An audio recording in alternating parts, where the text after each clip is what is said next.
Татнефть-арена представляет 10 февраля. Встречай День влюбленных с Big Love Show.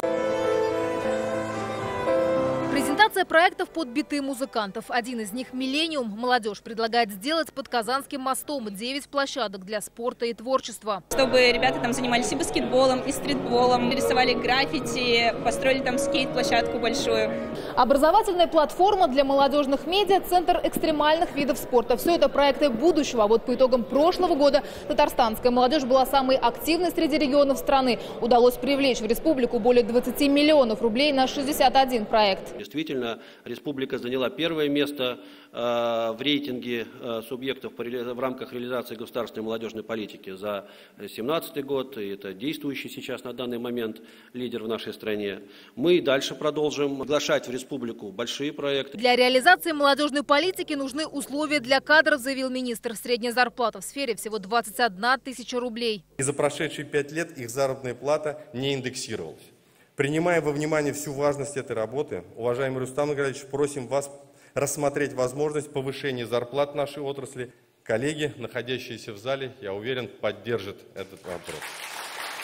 Минфину поручение дал, значит, мы приравняем их, и в дальнейшем вот этого диспаритета не должно быть, потому что мы будем опираться на тех людей, которые будут работать на местах. Поддержат и студентов. Напомним, они обратились к президенту с просьбой решить проблему с проездными. Льготные 50 поездок за 750 рублей в Казани отменили. Сейчас оставили 100 поездок за 1800 рублей. Это не по карману. Транспортный грант студентам-отличникам, который существует уже несколько лет, увеличат в 2 раза. И претендовать на него теперь будут те, кто больше нуждается. Транспортный грант для студентов, который благодаря поддержке руководства республики с этого года будет увеличен вдвое и станет адресной поддержкой студентов, которые в этом по-настоящему нуждаются. С этого года он составит 60 миллионов рублей. Однако с учетом того, что цена на лимитированный проездной выросла больше, чем в 2 раза, студентам гранта хватит примерно на 5 месяцев. До этого хватало на 7. Есть и другие острые проблемы. Миграция молодежи из села не уменьшается. Чтобы молодые семьи на селе оставались, им надо создать условия. Место работы предоставить и, конечно же, хорошую заработную плату.